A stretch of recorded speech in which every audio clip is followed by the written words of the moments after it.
Provocation, tacle assassin, coup de boule, bagarre générale et autres gestes dangereux se soldant par l'exclusion immédiate de joueurs fautifs. Voici notre top 9 des footballeurs qui voient rouge. Numéro 9.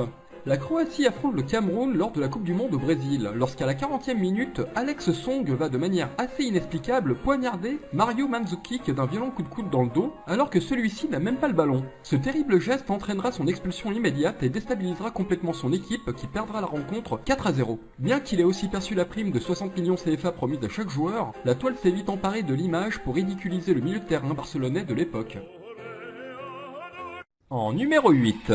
Au cours du match amical opposant l'Équateur à l'Angleterre, Raheem Sterling de Liverpool et Antonio Valencia de Manchester ont fait honneur à la rivalité qui anime leurs clubs respectifs. La star équatorienne n'a pas supporté le tacle appuyé du jeune Raheem Sterling qui l'a immédiatement pris à la gorge. Réaction à chaud normale mais interdite, il fait bien comprendre à Sterling que c'est la dernière fois qu'il le cisaille ainsi et est à deux doigts de lui balancer une droite. Mais là où le match aurait pu basculer dans la baston générale, c'est que Sterling ne bronche pas, sûrement conscient de la gravité de son attentat. L'arbitre de la rencontre a logiquement expulsé les deux.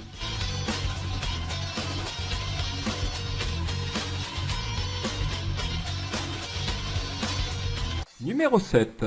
Voilà ce qui se passe quand on mélange du jaune et du rouge. Ronaldinho en a fait les frais. Lors d'un match amical entre le Milan AC et l'Inter de Milan, le Brésilien du Milan, Ronaldinho, a reçu un carton rouge pour une simple contestation. Un peu sévère, me direz-vous? Oui, car l'arbitre de la rencontre, M. Gonzalez, s'est en effet trompé, ce qu'il a vu de suite. Il s'est alors empressé de rectifier son geste et de mettre un carton jaune à Ronaldinho. Le génie brésilien et M. Gonzalez ont préféré en rire et le jeu a pu reprendre par la suite.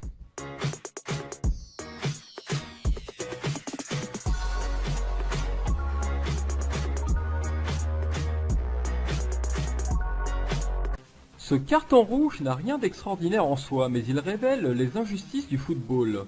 Fin des prolongations entre le Ghana et l'Uruguay. Le Ghana obtient une dernière occasion pour entrer dans l'histoire en devenant la première équipe africaine à atteindre une demi-finale en phase finale de la Coupe du Monde. Après un premier sauvetage in extremis, le ballon rentre de nouveau dans les buts pour qualifier ainsi le Ghana. C'est alors que Luis Suarez repousse le ballon, mais de la main. Le règlement du foot punit ce geste d'un penalty et d'un carton rouge. L'arbitre en effet ne peut pas accorder le but, qui n'aura injustement pas lieu lors du penalty. Le Ghana perdra finalement la rencontre, en emportant dans son désespoir tout un continent africain. Suarez se vantera même en disant « Qu'on le veuille ou non, j'ai fait l'arrêt du mondial ». Notre numéro 5. Et voici le tacle assassin du Croate lors de la rencontre Serbie-Croatie. Les matchs entre la Croatie et la Serbie ne sont jamais tendres à cause des relations tendues entre les deux pays. Ce match de qualification pour la Coupe du Monde 2014 n'a pas dérogé à cette règle.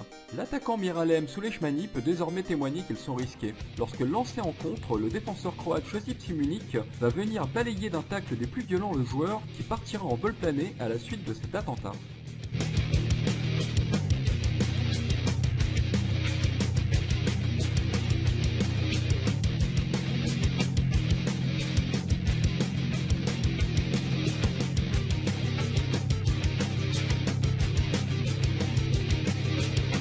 Notre numéro 4 nous vient du championnat du Koweït. Alors qu'il vient de siffler un penalty en faveur d'Al Arabi, l'arbitre se retrouve encerclé par les joueurs adverses, mécontents de sa décision. Les images qui vont suivre sont tout simplement surréalistes. L'arbitre va en effet complètement perdre son sang-froid en distribuant coups de poing et coups de pied à des joueurs qu'il expulsera à tour de rôle.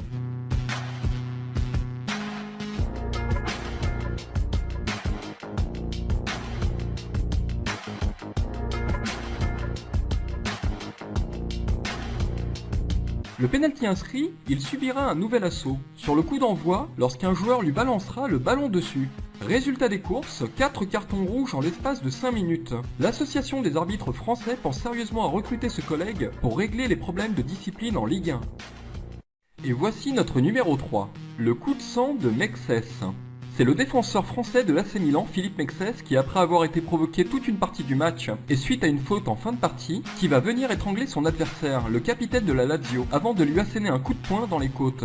Image complètement hallucinante sur un terrain de football. Plusieurs coéquipiers sont venus pour calmer la conduite de bad boy de cet ancien international français. Aussi étonnant, malgré la nature violente de cette altercation, Mexès n'écopera que de 4 matchs de suspension.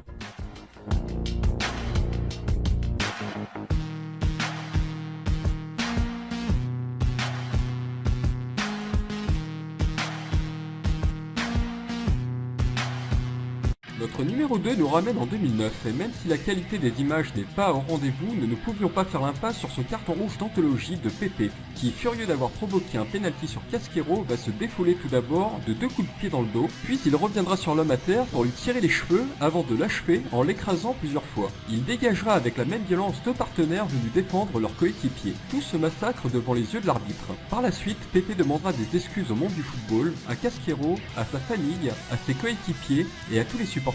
Ce comportement indigne d'un grand joueur lui valera 10 matchs de suspension. En numéro 1. C'est avec un pincement au cœur que nous attribuons la première place de notre classement à notre Zizou national pour son tristement célèbre carton rouge lors de la finale de la Coupe du Monde contre l'Italie en 2006.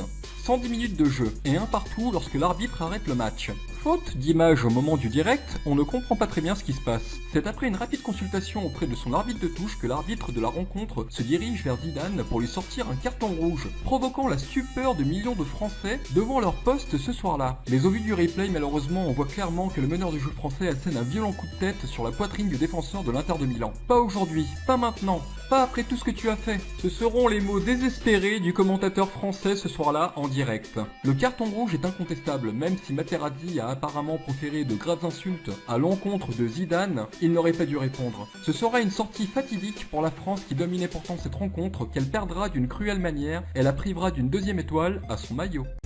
Et vous? Que vous inspire de tels comportements venant de la part de célébrités censées donner l'exemple? Votre avis nous intéresse. Si vous avez aimé cette vidéo, n'hésitez pas à cliquer sur le pouce.